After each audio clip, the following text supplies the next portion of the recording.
Lions Rock Productions. This is Jay This Moore. is Greg Proops. This is Jordan Harbinger. This is Dexter from The Offspring. This is Nathan This is East. Sebastian Younger. This is Rick Moranis. This is Stuart Copeland. This is Mick Gillette. This is Andy Summers. Hey, this is Skunk Baxter. This is Gabby Reese. This is Rob Bell. Hey, this is John Leon Guerrero. Hey, and this is Pete A. Turner. I'm Kyle Mills, and you're watching the Breaking Down Show. And now, the Break It Down Show with John Leon Guerrero and Pete A. Turner. Yeah, man. The Break It Down Show loves to have authors on the show. You are not the first #1 New York Times bestseller, but you are in the club now, and I appreciate that. When you start writing books, okay, it's a dream to get on the New York Times bestseller list. It's an impossible dream to get to the top, but you've done that. What do you tell the younger version of yourself that when you're like, hey, this is going to happen? I never really expected any of it. I didn't grow up aspiring to be a writer. I kind of got into it by accident. And, I never thought the book I wrote would get published. I certainly never thought it would be a success. And it was a little shocking. I wrote my first book and, I wrote it in 8 months. Very shortly thereafter, it hit the shelves and it became a national bestseller. So I went from having never written fiction in my life, and over the course of maybe 18 months, becoming a national best-selling author, which was weird. I felt like a real imposter. Do you still feel like an imposter? No, after like 20 odd books, I actually feel like a writer now, but it's a strange thing. If you think about, I would go do events and people would ask me about, writing and all this stuff. And I think, 18 months ago, I was reading how to write a novel for dummies, like literally. Yeah. So I don't think I should be giving anybody advice. Now I've thought about it for 20 years. I feel a little better about it. But you bring up an important point. I mean, you get into this, you don't get into it. Okay, you dream about whatever success you're going to dream about, right? And maybe that is being a #1 New York Times bestseller. And that is something that can happen. But when you go to a party, you're largely unknown. I mean, maybe they've seen your work, but when you write on under the Vince Flynn banner or the Robert Ludlum banner, your name is on the list of that front cover, but they may never even read that part of the thing. So like you can be anonymous and yet be this wonderfully successful person. Yeah, it's, I think, the best way to do it. I mean, whenever I'm around famous people, I find the reactions to them to be really weird.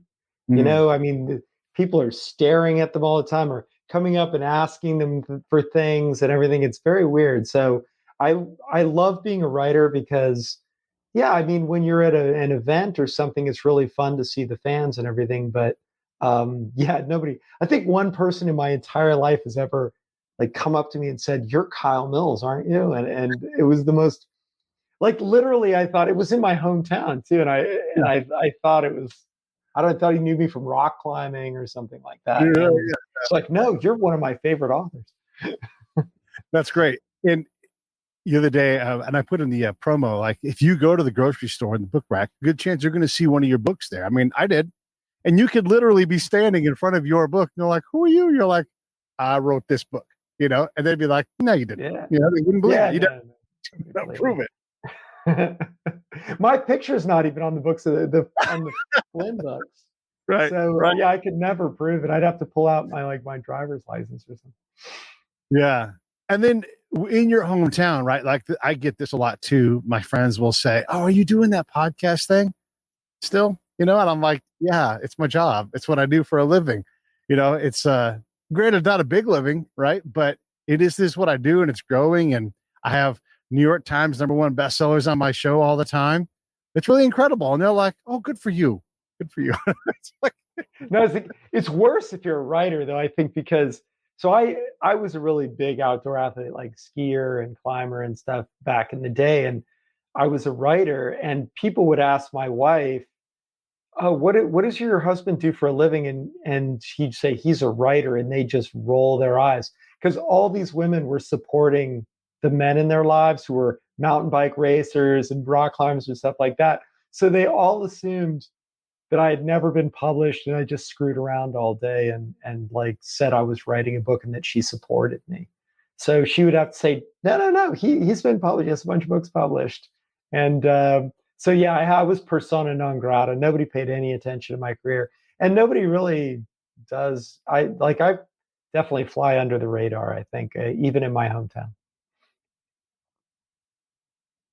When you go to a party, and this is another thing within this thing, is like, when someone's like, oh, what do you do, Kyle? You're like, well, I'm a writer. Same thing, right? Like, do you say you're a writer? How do you couch it?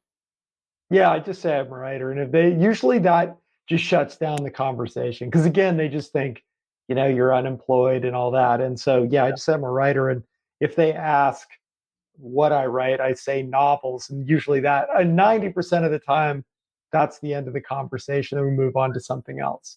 So every once in a while, they'll say, well, what have you? Because I think people don't want to ask, because if they say, have you been published?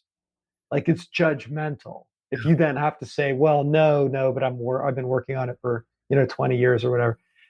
So I think they just want to back away from that conversation, and I just leave it at that. Yeah, it's there's a thing with this. There's certain jobs that are like that. Oh, I'm an actor, and then I because of what I do, and I'm like, okay, what level of actor are you? Are you leading projects? Are you a character actor? Are you just getting started? Any one of these things is fine, but where are you at? Like, do you make all of your money acting? But there's all these qualifications, because it's like being a chef. Oh, I'm a chef. What kind of chef? Do you open restaurants? Yeah, it's funny. I once was at a book conference, and I really hit it off with this woman who was a writer, and she'd written a book that I had never read. And I kept saying to her, like, I reckon, do we know each other? And she's like, oh, maybe we met, at a book conference, blah, blah, blah, blah. Went out to dinner with her later, and she was an actress. And I had seen like stuff she'd been in, but like, you don't put that together. But she just shined me on the whole night until I finally figured it out. Yeah, it's funny. And then with writing, there's so many different kinds of writers you can be. You can write for an online national level publication that gets you paid. You can write technical manuals. You can write fiction. You can write there's so many different things. And so when someone says that really should be the beginning of a conversation. Ooh, what do you write? I'm really interested in writing. But it never goes that way, does it? No. I think, again, it's just that judgmental thing that they're afraid you're going to say, oh, no, I've never been published or anything, and that they're going to be, it's going to make you feel bad or something, which it shouldn't. I mean, everybody who's ever been a writer has at one time been an unpublished writer. So that's just a step you go through. And the other thing, so I have one of these jobs, right? I mean, podcaster, same kind of thing, where they're like, well, that's adorable. You're cute with your podcast, that kind of thing. And so I have a way of talking around that. That's boring. But I used to be a spy. And so when people say, oh, what do you do for a living? Like, oh, well, I'm a spy. I work in Iraq. I'd be like, come on. And I'm like, I mean, it's just true. I don't know what to tell you. And they're like, oh, you have to kill me. And I'm like, nope, I haven't told you anything classified. Won't tell you anything classified. But that is what I do, really. And then on the other side of that, my friends who are in the intelligence community or in the army, military kind of community will say, you're not a spy. And I'm like, aren't I though?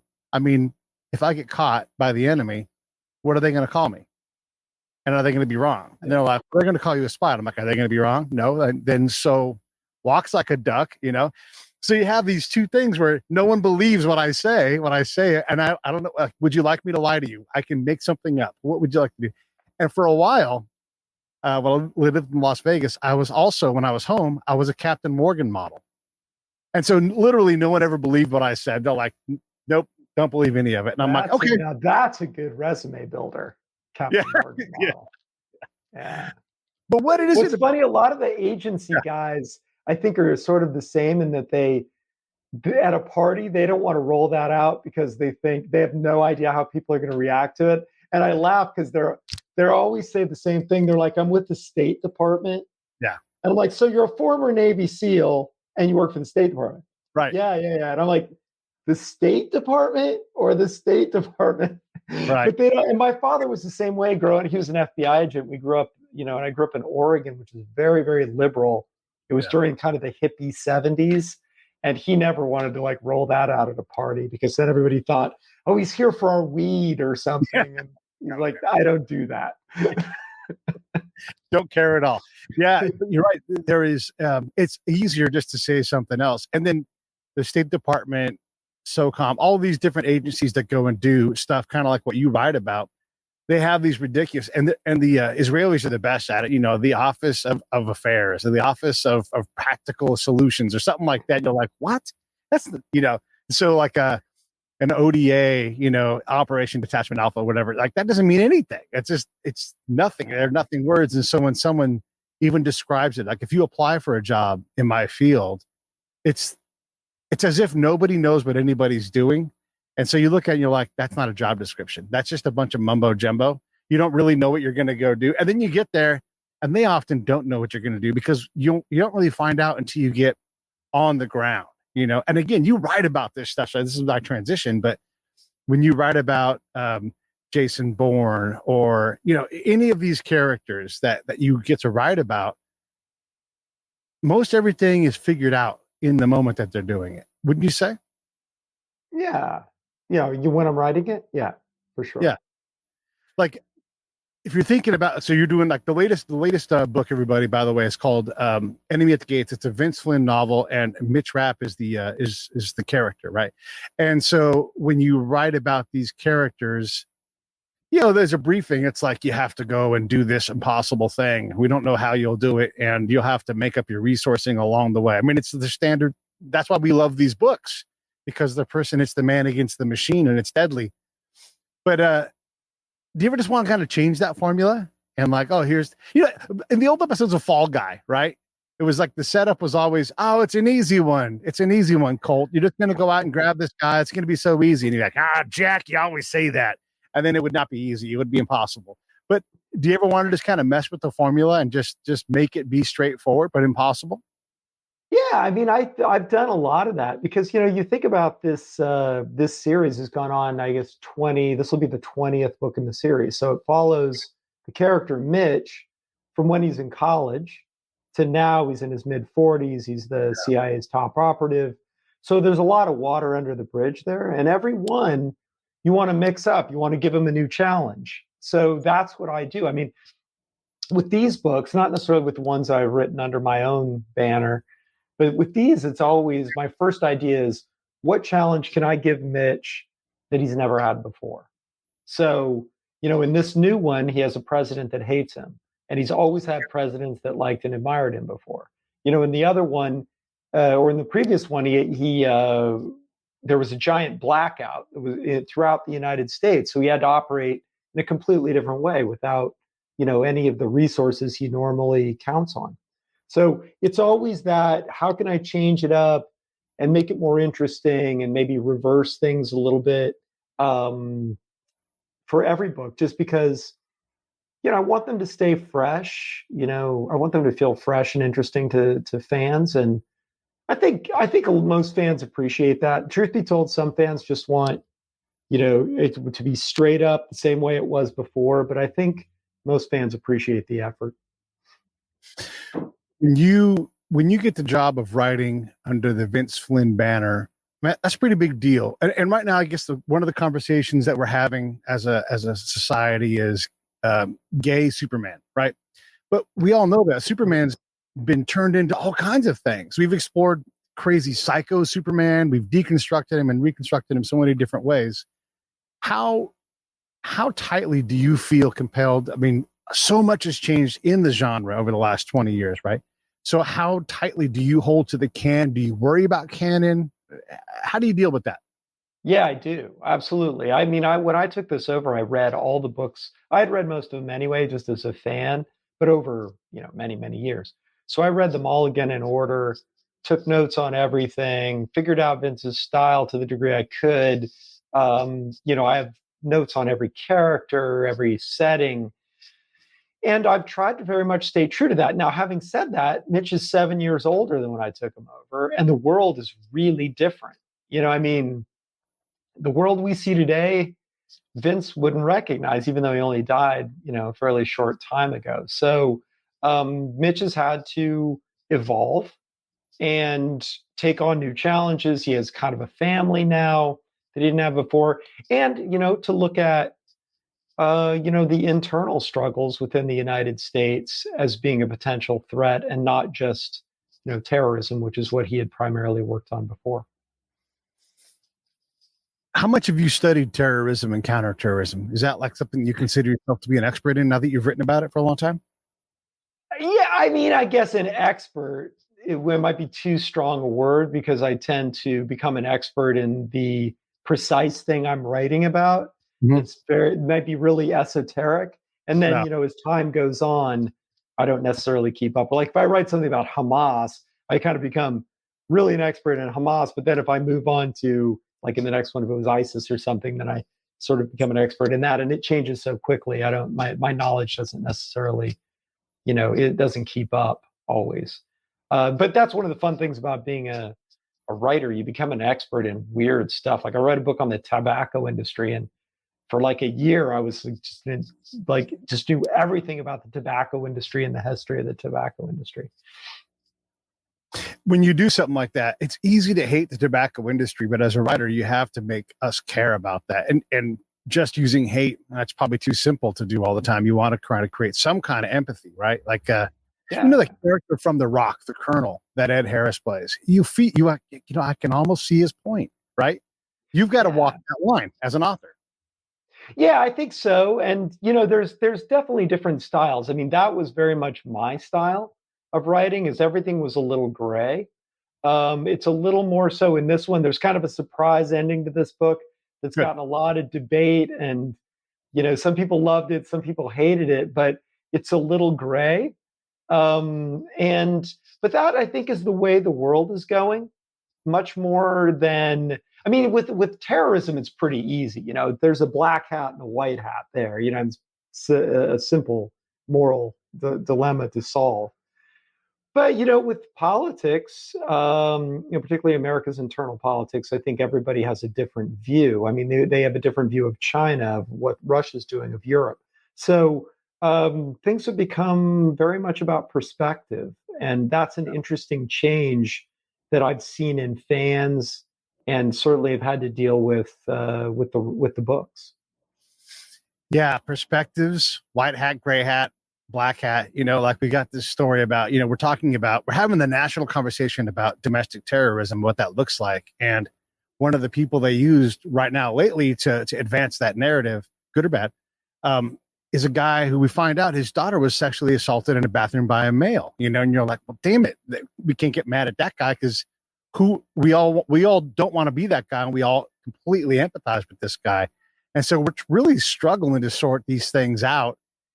Does a guy like Mitch care about stuff like that? Or is he just so action focused? He's just good guy, bad guy, decide now, pull the trigger, move on.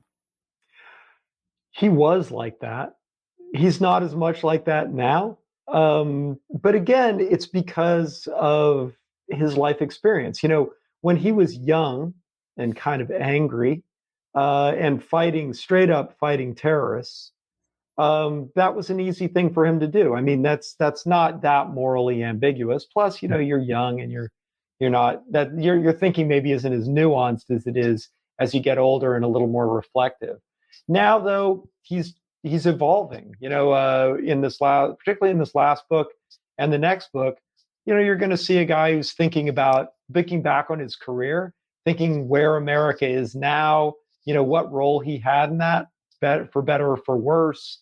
And I think those are interesting things to tackle now because, you have to reflect what's going on in the world to write an interesting thriller. So, for a while you had Cold War thrillers, people like Ludlum and Clancy, Le Carre, and then the wall fell and it moved on. And so you're always tracking what's happening currently to make it feel real. And, what's happening currently in the world is maybe more complicated than any time in history. Well, the Russians are our enemies, but they mostly are Facebook trolls. The Chinese are, in a way, competitors more than, they're not looking for world domination or anything. They just want to sell you a lot of cheap crap, make a lot of money, and maybe take Taiwan. But, same thing, that maybe as oil kind of comes to a close, you're going to see a lot of changes in the Middle East. We pulled out of Iraq. Iran is constantly evolving. So the United States, really interesting, is on some course. I'm not quite sure what it is. So all these things, are, you can't just focus on the Soviet Union or, Al-Qaeda. Yeah. Well, you can't just focus on these monolithic bad guys. And in a lot of ways, I'm not a writer, but I write things, right? And so I've got a novella that I'm kind of pecking away at, and maybe I'll publish it one day, maybe I won't. It doesn't really matter. But I really played with the idea of the democratization of war. And one of the things I struggle with, so anybody can acquire war machines now. Like you can fight via code or high explosive, whatever. And then to what point? Like, what's the point? Why would someone start these things? Ideology is one thing, but there's so much chaos in the world. It can almost be anything. It could be business related, kind of like, Die Hard, when it's just a heist, shrouded in terrorism. And so with this democratization of conflict, it seems like we're really in an area that it's a very dangerous time, and it's exceptionally hard to figure out what to do, but fantastic if you're a writer, I would submit. Yeah, chaos isn't good. Conflict is good for writers, but chaos is weird. And I agree with you. You're saying exactly. I mean, the technology is putting incredible power into the hands of individuals or small private groups. And that is something that is going to sort of plague humanity, I think, because there are some crazy people and crazy groups of people out there who have, I don't know, bizarre motivations. So that's something, you're going to see, I think, coming out in thrillers, and hopefully not as much in real life, but I think it will. I mean, terrorism. I mean, look what Al-Qaeda managed to do to America with, a few planes. And I'm not just talking about what happened on 9/11, but we're talking about, probably 2 wars, transferring our entire system over to, anti-terrorism, trillions and trillions of dollars that could have been spent in other ways. So I mean, it's very much a defining moment for us, and it was done by a small group of people with really no box cutters, right? A few box cutters. Box cutters and a desire to not land a plane. I mean, it is doable, and there are a lot of things that are doable that would cause the equal kind of thing. We're not the same country we were 20 years ago. I would say we are in a worse. There's a lot of things that are better, but we're in a lot of ways in a significantly worse way. Just the other day, I had a guy on the show. We were talking about George Bush the younger's approval rating post 9/11. I mean, it was over 85%. And I don't know that we'll see that again anytime soon. And then whatever we have to go to get there, good grief. I mean, it took an enormous hit, but we were not nearly as divided as we are now as a nation. Yeah, and that's something that you've got to deal with to some extent in books, but not so much that it becomes depressing. I mean, you want your books to be fun, too. So it's a strange time. I don't know what's driven Americans apart like this. And I honestly kind of, I guess naively now, thought that the pandemic was going to be the moment that we all pulled together. Yeah. And because it's not political. A virus is just flat out not political. It's a threat equally to everybody, Democrat or Republican. I figured everybody, this would be that moment that everybody, really came together and said, we're going to fight this and we're going to beat this because we're America and that's what we do. And it very much has taken the opposite path, which is sort of unimaginable. And I don't know, it's kind of interesting thing to think about and to write about, like, where does that go? If we were attacked, I mean, if Russia attacked us, would half of us fight with Russia? I'm not sure. Yeah. I mean, do you hate Republicans or Democrats more than you hate Vladimir Putin? And maybe. So it's a strange, it's definitely a strange time to deal with. The China thing, I wanted to get back to that because it's interesting. And again, as an author, you're playing with these subjects, but there's a lot of people in China, and they for sure go down, I guess what we would say is a totalitarian road, but they also have a middle class that's bigger than the entire population of the United States. And those folks want more stability, energy, comfort, not less. And so they've got to go find these resources because they don't have, and no country would have the resources to provide for a 500 million or however big their middle class, billion people in their middle class, who knows? But it's a challenge to do that. And then to do that reliably, like you can't stretch your strategic assets so thin that, we'll say Kenya decides, hey, deal's over.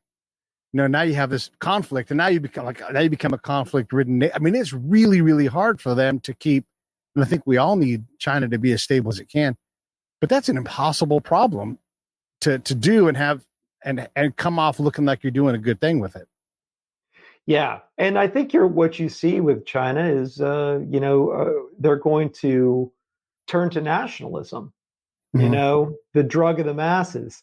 They're gonna. I mean, it happens here too. It happens certainly in Russia that the ruling class can kind of dope everybody with this stuff, get everybody fired up so that they ignore the fact that things aren't going well for them. And so I feel like China's sort of they're an interesting one because, they were a competitor for a long time, but now they seem to be becoming more of a dictatorship. And the purpose of China is to sort of worship one man. This stuff with Taiwan, you think China has so many problems keeping its hands around what it's got. Yeah. And they want to add more. Like that's their main driver is getting more. And I feel like I'd try to get my arms around the massive land mass and cultural differences and stuff that they already have to deal with. So, but again, an interesting thing to write about, but not the same kind of threat of the Soviet Union, thinking, we want to take over the world. China's not, not really the same kind of an opponent. One of the tools of drama that I find interesting is the attack on self to make the enemy of self look bad and bring resources and the things that self needs, so you kill a bunch of kids and of your own kids, and you point at the guy across the street and be like, those guys killed our kids. That's a powerful, what I'm talking about? And so yeah, sure. I'm curious what you think about these different mechanisms to create drama and any intrigue, because what a twist at the end, you find out, oh my God, they contrived this whole thing. And I had all this hatred towards this thing, but turns out I'm actually pissed off, when the protagonist becomes the antagonist, Those are hard to write. That's kind of like unreliable narrators and stuff. So, I think I have an easier job with that because you have a long history of Mitch Rapp being the good guy. Having said that, like I said in this book, things get a little gray and people start turning on each other because, what's right and what's wrong in the United States anymore. It sort of seems to be dictated as, if you like, Donald Trump, anything he does is right, is by definition right. Same thing, Joe Biden. If you like Joe Biden, anything he does is right. And this kind of like heavy tribalism and leaving behind, it used to be you could write a bad guy or a good guy and define them by their actions. And that's why, for instance, and I still try to do that, but that's why I never mention Republican or Democrat, because like, to be a little controversial, if I went back in time and told Vince in a few years, the Capitol is going to be, there's going to be an insurrection, people are going to storm the Capitol, a cop is going to be beat to death, he would have said, oh my God, that's horrible. And I would say, well, yeah, but about 30% of Americans might disagree with you. And he lived at a time, which is not very long ago, where that would have just been horrible. You could just put that out there, like you're saying, killing kids. Well, someday if killing kids is sort of a matter of perspective, well, so it's only 5, kind of thing, right? I think Donald Trump, didn't he say something like, I could go out on Times Square and shoot somebody, it wouldn't change my numbers. Yeah. Right? And that's true now. You got. And so it's a very strange thing. What if you told Robert Ludlum that Joe Biden and Donald Trump would both be president back to back? He'd probably lose his mind and be like, what the hell are you talking about? Yeah, well, yeah, seriously. Then you'd be like Donald Trump, the Yeah, casino guy. yeah. The whole thing is crazy, and the things that either one of those guys says, you look around and you're like, how did we get to this point? You know, when you write a president, I've thought about this a long time. When you think about the qualities of a good president, right? Sometimes you want an outsider, sometimes you want an insider, and we kind of are okay with kind of banging around a little bit with as long as you stay within the limits. We seem to want to push the limit to the ship goes all the way to the edge of the Panama Canal and just drags its whole way down, and maybe tearing the ship apart as we do that. But we'll be damned if we're going to get anywhere near a middle on anything. And so we have this, these wild swings that don't seem sustainable. But as an author, if you were going to write a president, would you write someone that was that chaotic? That was that? I mean, like or love Joe Biden and Donald Trump, neither of these guys are people that I think we would ever want to pick. Be like, oh yeah, that guy's going to do a great job. Yeah, I mean, you couldn't. I mean, with Donald Trump, I mean, on paper, he would look very strange. Like, I mean, if you wrote a fiction, a piece, and you had somebody with his background, it would look a little strange. Right. So I don't know that anybody would take it really seriously. So, Biden's easier. I mean, he's been a politician since the dawn of time, right? So not really outrageous that one would expect a former vice president who'd been, in politics forever. So, but yeah, I guess there's this thirst for change. I think you have this kind of burn it down mentality on both ends of the spectrum. And I always wonder how many people it is. Is it 25% on the left and 25% on the right? If so, that's 50% of people who kind of want to burn it all down, but I've never heard any of them say what they kind of want to replace it with.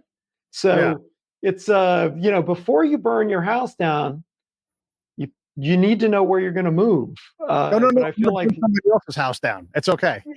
Yeah, but now we've gotten to the point where we'll burn our own house down to, if we think it might, the flames might jump to our neighbor's roof. And that's a really bad place to be. It sure is. Okay, let's get back to writing. You write for Robert Ludlum under his banner, under Vince Flynn's banner. Did you get a chance to meet Vince before he passed? No, I didn't. I think we met maybe briefly I think it was at a conference.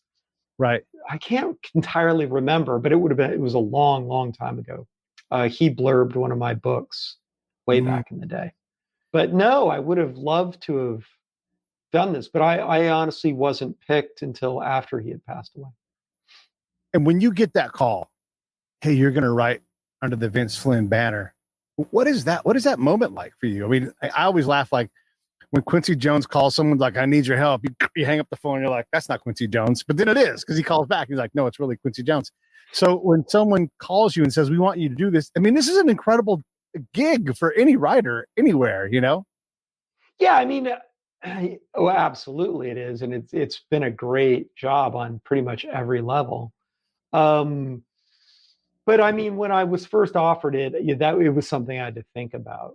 I mean, I'd been a successful writer. I'd been a New York Times bestseller and all this, but my career was very comfortable in that, it was kind of at a lower level. And then all of a sudden you think, well, now you're taking on the helm of one of the most popular series in the world, one of the best-selling series in the world.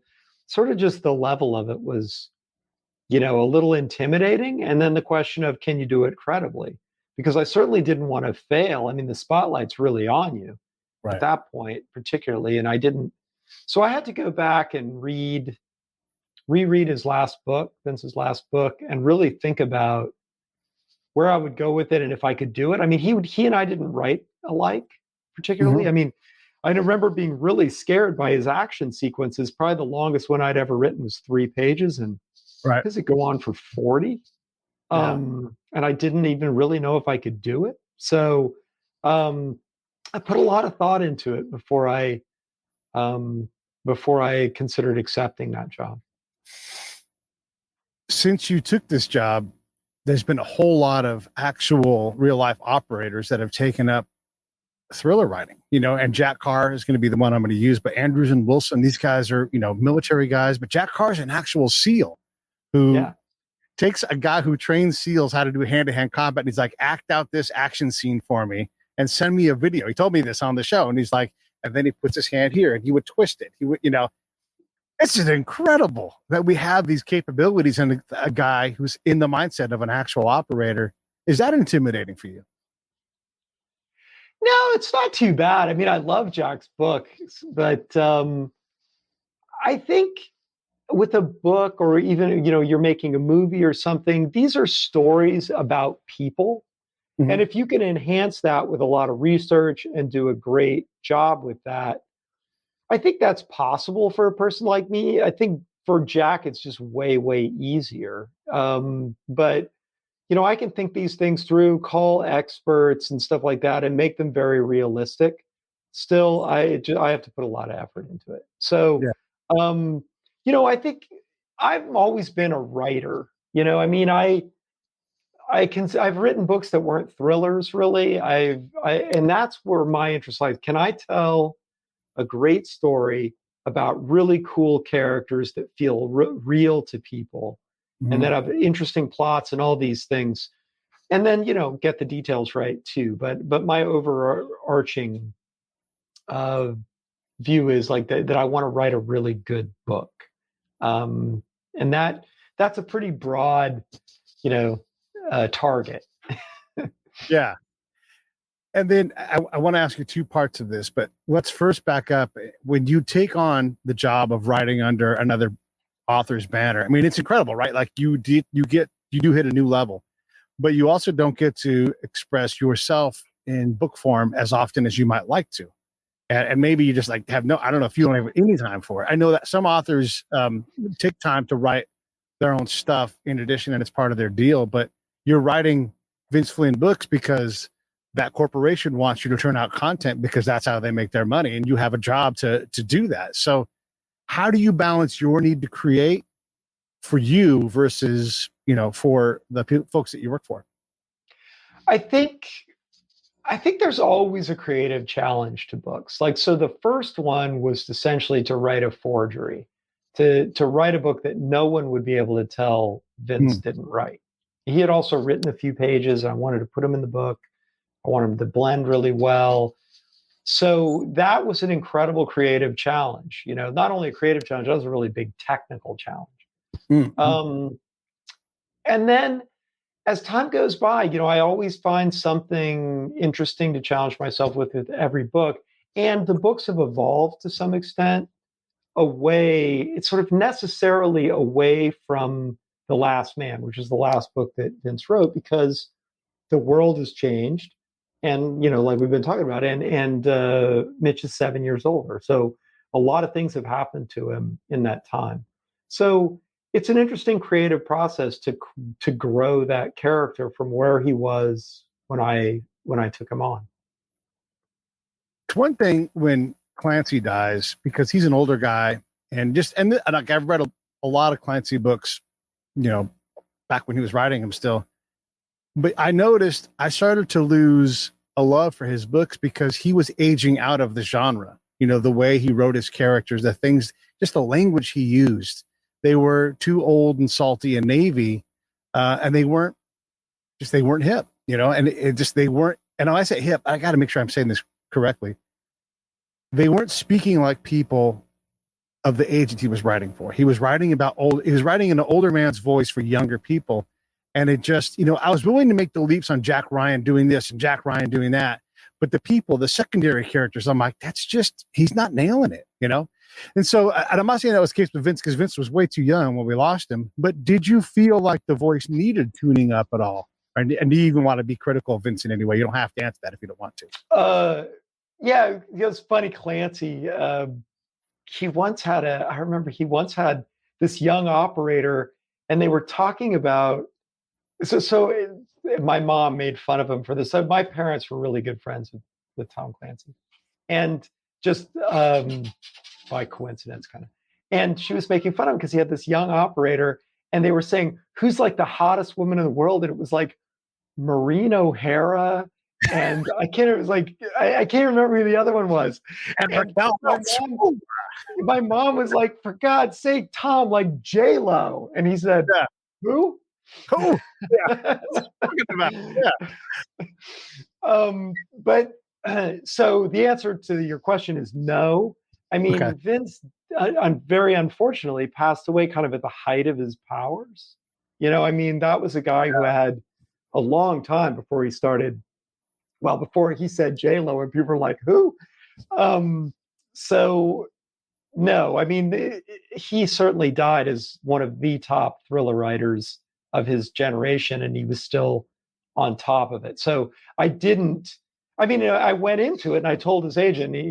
His agent said, "What would you change about this?" I mean, time is going on. I was pretty much, my attitude was, if it ain't broke, don't fix it. Right.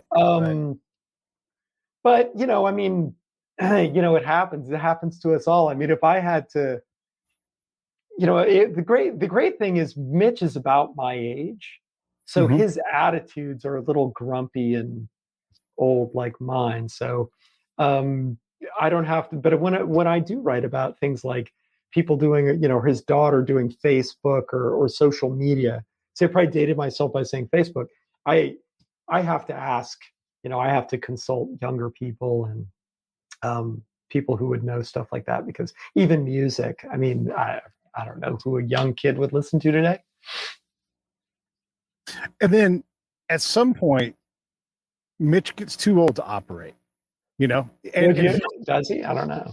Yeah, I know he gets too old, because I'm I got broken body parts and my hips don't work the way they're supposed to. And yeah, look, you can have an old guy who goes out for one last thing, right? But then he's like, good God, never again. And then maybe he goes out one more time, but you can't, at some point, you can't operate like that. So you have to transition this to like the Sniper series. You have to go from, the dad to the son to the other person. You have to move the load around, because you just physically can't do that stuff. At some point, jumping out of an airplane is bad for you. Right. Or not. I don't know. I mean, it's your world. Do you just go back? I like the concept of the in-between cool, right? Where like, oh, you guys don't know about this story, but this happened back in 1972. And then you tell this side story, and there's a whole nother thing there. But how do you evolve the series and worry about the age of Mitch Rapp? Boy, I don't know. That's such a big question. And it's one I wrestle with, I don't know, constantly. Are you drinking wine? By the way, it's not morning. I'm actually in Europe, so you're good then. 9:00 at night. But yes, I am. Yeah. So what do you do with Mitch? So Vince aged him normally. Okay. So every year he got 1 year older. He was roughly Vince's age, because Vince and I were almost exactly the same age. So I stopped that and have kind of been aging him at an incredibly slow rate, but maturing him as though he's been really aging. And it's a tough, it's tough, because, you don't want him to get old, because he's such an appealing character. There's so many fans of this character. They want to see him kicking ass and taking names. They don't want to see him become director of the CIA. Right. On the other hand, though, probably one of the hardest ones to deal with is essentially his girlfriend's daughter, which is sort of becoming his daughter, who's 6. And it's really obvious that she doesn't get older. I mean, because Mitch, he turns from 44 to 45, big deal. You don't really notice that. But the difference between 6 to 7 to 8 is big. So I'm trying to decide whether I should keep Mitch roughly the same, kind of like James Bond a little bit, but then have his daughter get older. And would that seem weird? I don't know. Like it's really interesting, because I was just watching a thing on the new James Bond. I haven't seen the movie, but they're wrestling with the same things. As James Bond become very archaic, and how do you continue that story and make it relevant today, and all these things. And those are the things you're constantly thinking about. What about the stuff that doesn't apply to the story, but make the character more rich? For example, it drives me crazy if you're going to push me out into a combat zone and you're going to sweat me on the hours that I'm billing. And my meter is, am I working for you, or am I doing something for me? Right. And so if I'm in the gym working out, when I need to work, I need to be fit to do that. I'm billing the government for that. If there's a bombing and I have to go out to a bombshell and I'm standing there for 4 hours, I don't want to be there for that. I'm working, right? So I bill for that. But you get sweated all the time on that stuff. Or like, hey, Pete, I need you to put in for this promotion, and you don't get it. You're like, what the?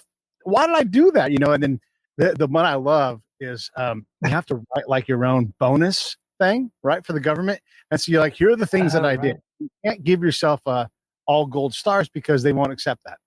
And so I spent literally more time, my billable hours, on writing my I did great for the end of the year bonus thing than the actual amount of the bonus, right? So in effect, I not paid it. I just wrote it. And then my boss has to write it, and he has to write one for everybody else. And then someone comes back, and I'm deployed. I'm doing stuff. It's incredible. Someone who's never talked to me comes back and goes, yeah, not that great. My guy, Ricky, though, who works in the office next to me, he's the best. I would lose my mind over these things, right? And it wouldn't mess with my ability to do my job, but I would be pissed. And it would be the main conversation I'd be having while I was deployed, because the government sucks at personnel stuff, especially when you're deployed. Yeah, fortunately, Mitch works directly for the CIA director, and his guys work as consultants and kind of get all their stuff gets approved by her, which is, I think, probably a pretty good way to go. Plus, Mitch is pretty wealthy, so yeah. He doesn't really do it for the money. Does he ever even get paid? I'm not 100% sure anymore. Yeah, it's like, he might just be doing this for free. I'm going to go infiltrate this camp, but my direct deposit didn't go through. I'll be standing by. Let me know when the money's dropped. Yeah, exactly. So yeah, I mean, it's he kind of does it for the love of country, but it's getting, it gets harder. It gets harder. Does Mitch vote? That's an interesting question. Does Mitch vote? On one hand, I want to say he would, because it's kind of your duty as a citizen. But on the other hand, he's he's not part of the political system. Like, he's very much, keeps his distance from the political system. I'm going to say that Mitch does not vote, because like it would in some way make him partisan, and he is not. He works for the president of the United States and the American people. And that is a very common thing. I had Alex Vindman on the show the other day, and we were talking about that. And I asked him that question because it's very common. It's not appropriate for me. When I was working with and in the military, I didn't vote because I'm not living in the place that I'm voting on measures and initiatives for. I'm not able to keep up with it like I'd want to. And I would never want to pick my boss in case it went for or against me, because now I'm picking for a different reason. And so, I was there to serve at the pleasure of the president, no matter what it was, right? I was there to serve, the country. And so you don't get to pick. And so a lot of us don't vote, but some of us don't vote just because it's a pain in the ass. Like, oh, that's right. Well, that is, yeah. I'm in Syria. I got to go get my mail-in ballot done, Right. Well, you make an interesting point, though. I mean, if you're not there too, if it feels very different, because it's harder to keep up and to know what's going on the ground. And it's funny. I talk to people. I live in Spain, and I talk to people at home, and get a very different perspective than I do just maybe watching the news or something. So it's kind of hard to say. And of course, Mitch is always running around the world, and he lives a lot of time in South Africa now. So. Yeah. Well, you got to stay out of the States if you work overseas a lot, because you give a lot of money back in taxes if you don't spend enough time away. Is there a book? Military. Yeah. If you're military. Yeah. Is there a Kyle Mills book coming out soon? No time. I can focus on one thing at a time. And I wish I was one of these guys. Some of these guys are amazing, and men and women, that can do like 3 or 4 books in a year. And boy, if I can get one done, it's a miracle. And it's not even like I wish I could say that I was one of those cool kids. It's like, oh, I write it, start it 2 months before it's due, and fire it off. But it's not true at all. I mean, I start my new one pretty much the day I finish my old one. or the current one, and I work, straight through for the entire year. So I think I'm just a slow writer. And then what does your workday look like? Are you an iron butter who does 16 hours a day if needs be, or do you kind of do? I know guys that do 4 hours. I do 4 and then I'm done, and then I have to do other things. Yeah, hopefully it's not. God, hopefully not 16. So I do. I tend to set up how much I'm going to do in a day. How much I need. So like a chapter would be an obvious day. I have to do 1 chapter today. So if it's really short and easy, I might get away with 3 hours. If it's really long and hard, it might be more like 12. So it kind of depends. But so I don't divide my time based on time. I divide it on production. So whatever it is, a chapter a day or whatever I have to get done. And then once you put down a chapter, how much does it evolve from the first pass to the publishable pass? Kind of depends. Not a ton. I think it just gets cleaned up. Normally, probably the biggest thing that changes in my books is they get from first draft to second would be they get much shorter. So my first drafts, I tend to write pretty flabby, I think. I'm not sure why. And then sometimes I'll cut whole entire chapters where I'll look at it and think, where did this go? Like, I'm not sure what I was getting at here. And there's 2 sentences that are important and they can go somewhere else. So I'll cut. It's kind of heartbreaking. And I think the one weakness some authors have is once they've spent all that time working on something, they don't want to just chuck it in the garbage. For some reason, I have a hard time doing that. So I'll cut, the equivalent of 5 or 6 chapters out of a book easily. The last book I wrote, I cut maybe 12. Wow. So, I mean, that's not that many chapters. So maybe I started with 62 and it went to 50. So like it was a large percentage of the book went in the garbage because it didn't work or it didn't, wasn't tight. I like writing really tight books that don't have a lot of yada, yada, yada. And then do you do something with those things? Like, is there a Word document that you just never open, but it's there so it feels better? I do. I have a thing, like it's a file called tabled. And it's almost, I never open it. Right. Because it's depressingly huge. Like it'll be like 40,000 words. And I think, oh my God, that's half a novel. Right. That I just chucked. So, I do. I save them and I don't know, but I never want to look at them again because I have. That's depressing. Again, I'm not a writer like you at all, but when I write things, and I write a lot about being deployed and what that's like, either in terms of fiction or actual, like this is how this stuff works. And a lot of it doesn't make it in, but it's good. And it might come into play somewhere else, but I never look at that document again, and there's enough stuff in here that I can just push it back out. And maybe it's stored somewhere in the ether in my brain and it gets reconverted and pushed out into this time. But I mean, I do, but I also know authors that are like, there's so many ideas, I don't ever worry about it. And they don't have that mindset of, man, I really love this, but I can't use it, but I'm going to keep it. They keep it clean and just know something else is there. Yeah, I know. There aren't that many. I envy them. I don't find that good ideas are that easy to come by. So I would never discard one. I have a different file for that. Tabled is just crap.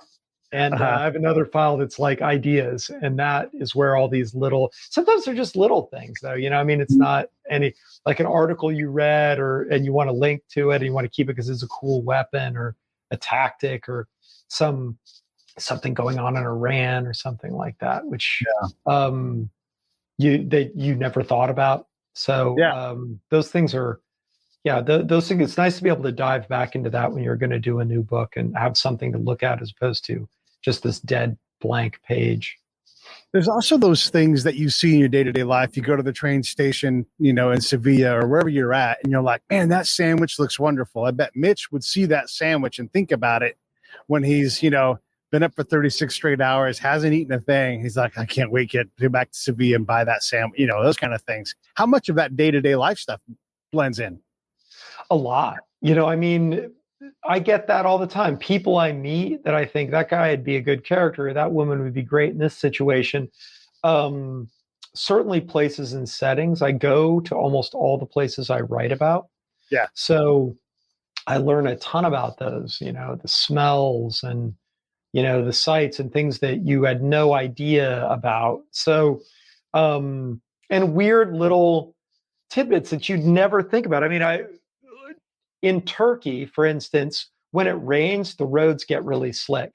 And I mean ridiculously slick, like ice. And I never would have known that if I hadn't been there. And you think about in an op, or like there was a car chase and it started to rain, it would be like a car chase going 4 miles an hour. Otherwise, you just you'd be off into a building. So those are fun little tidbits to throw in there that if you've been there. But now, obviously, I have a lot of luxury. I wasn't able to do that with my first book, certainly. But now I have the luxury to do it because it's what I do for a living. And if your creative brain is saying, okay, Mitch is going to have to go to Tokmak, Kyrgyzstan, or somewhere like that, off the map somewhere. Are you like, how about I'd rather go to Tbilisi? And so let's have them go. I'd rather go to Georgia. Well, there is that. Yeah. Okay. I'd love to go to Iran. So really Right. one of my super high on my list to go to Tehran. But I've said so many mean things about them in my books that I feel like I probably shouldn't. Yeah. And I had really, there are definitely some places I had all really wanted to go to the Soviet Union. Mm-hmm. And my father and we worked so hard to get there, and it would have been okay. They were going to let us, but the U.S. government did not want him to go because he was a diplomat and an FBI agent. And so it became such a quagmire that I never got to go. And I thought, well, I'll have plenty of time. And same thing with Syria. I had a trip, this amazing trip to drive across Syria. And I thought, but I didn't do it because I got busy. And then thinking, well, Syria is the most stable country in the the whole Middle East. This is going to be fine. Yeah. Blew it. Yeah. Yeah. Do what you want to do when you want to do it. Don't put it off. Yeah. Yeah. And maybe you can do the Iran thing by some guy out of the cold calls Mitch and is like, hey, I'm in Iran, but I got a proposition for you. We can work on something, and you can do something that's pro Iran a little bit. Maybe. That's such an interesting country, and it just burns me up that I don't feel comfortable. I should send my wife, since she's never done anything to the Iranians, and have her report back to me. But there's a number of places that I've always wanted to go, and I haven't quite made it to yet. So they'll always show up in a book. Yeah. The thing with Iran is when they arrest you, you're a spy automatically, no matter what happens. We had Michael White, the guy that was arrested and held there for a long time. We had him on the show, and it's not worth the risk. Or go to the Kurdistan part of it, and then just tell a story about that part, because you'd probably be safe up there. But yeah, Kyrgyzstan too. There are a lot of interesting places to go. Yeah, I'm sure. So for everybody who's listening, the book is called Enemy at the Gates, and it's the Vince Flynn series with the Mitch Rapp character. If you guys like action adventure, if you guys haven't heard of Vince Flynn, gosh, read a book. Either way, and that's what Kyle does. He writes books for that banner. Are you going to write any more Robert Ludlum books, or are you guys done with that contract? No, I don't think so. No, that's been a while now. So I think they've moved on. Why do you think a powerful brand like Stephen J. Cannell doesn't have someone doing the same thing for them? It's just like really a question of whether the family wants it to continue or not. And, that's a really kind of personal decision as to whether that's something maybe the author would have wanted, whether there's something more to say, with that character has something more to say, whether there's a lot of fans that want to continued. But yeah, it's interesting how some do and, maybe some don't. And some would be hard, like Stephen King. I'm not sure that he'd be a hard guy to just fill in for because of his bizarre, sort of imagination. So I don't know. Yeah. Yeah. Well, either way, everybody look at the on the screen. You can see the link to Enemy at the Gates. It'll also be in the show notes. It's in the YouTube notes, or wherever you go and you look at it, you'll see it there. Click and subscribe. Of course, that's always helpful. Anything in closing at all, Kyle? No, well, thanks to all of Vince's fans for accepting me so warmly, and I'm really happy to hear that everybody seems to like the book. So that's all I can ask for. That's enough. Stand by.